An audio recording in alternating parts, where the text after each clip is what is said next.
This is the Dollemore Daily, and I'm Jesse Dollemore. Anybody who's been paying attention for any time knows that there is a relationship of collusion between Fox News and Republican politicians. In fact, what I'm getting ready to talk about really should come as no surprise to anyone. But just because it's not a surprise to anyone does not mean it's not important. It does not mean it should not be addressed. It does not mean we should not talk about it. And then the days that followed the election, when things were up in the air and a victor had not been declared yet because the votes had not been all tallied, Fox News was in overdrive. The tip of the spear being Sean Hannity, the gross pumpkin-headed freak, Sean Hannity. That's coming from someone with a giant pumpkin head, so I can talk about the pumpkin heads. I'm going to read a little bit from this Daily Beast article. It's actually very, very short. Entitled, "Yes, Sir! Text reveal, Sean Hannity took direct orders from Team Trump on campaign coverage." That is a problem. There should be a naturally adversarial relationship between power structure and the press, whether that be a Democratic administration or a Republican. The fact that we have a White House propaganda outlet now in several outlets, OAN, Newsmax, Fox News, is a problem.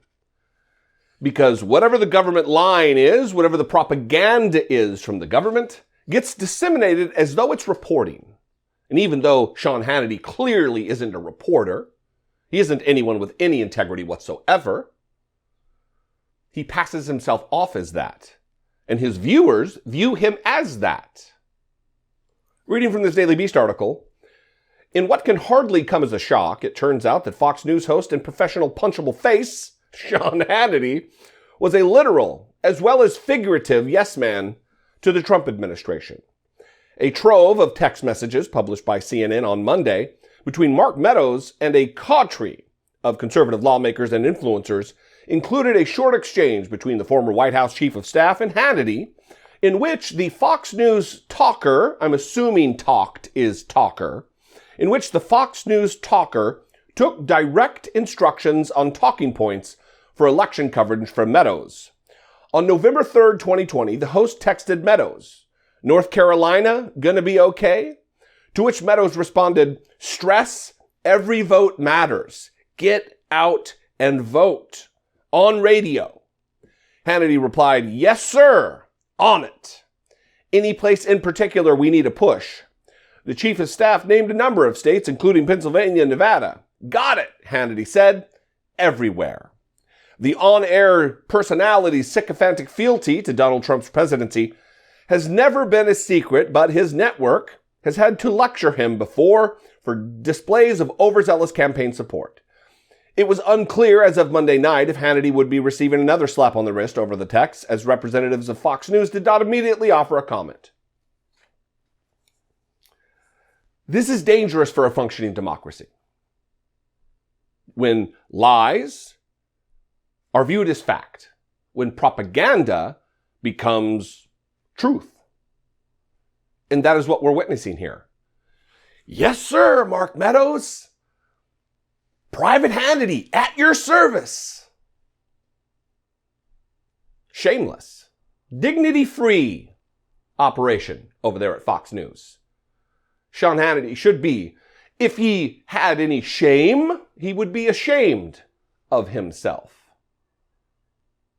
Propping up a fascist like Donald Trump, someone who gasses peaceful protesters in the streets, who's overtly racist. But Sean Hannity likes power. He is imbued with a sense of importance by being close to those in power, even if those in power are anti-democratic goons. It's all just a bit much. What do you think, though? I would love to know. You can call, leave me a brief voicemail, 714-576-4054. Follow me on social media. I'm having a day today. I'm having a day. You can follow me on social media. I'm at Dollemore just about everywhere. Instagram, Twitter, TikTok, at Dollemore. And if I do something for you, even if you just want to buoy my spirits, and you'd like to become a channel member, you can click the join button below. For $1.99 a month, you can help produce what I do here. You can also go over to patreon.com/IDoubtItPodcast, which is not just for the podcast. It also absolutely helps support what I do here on YouTube, producing videos and doing what I think is important work.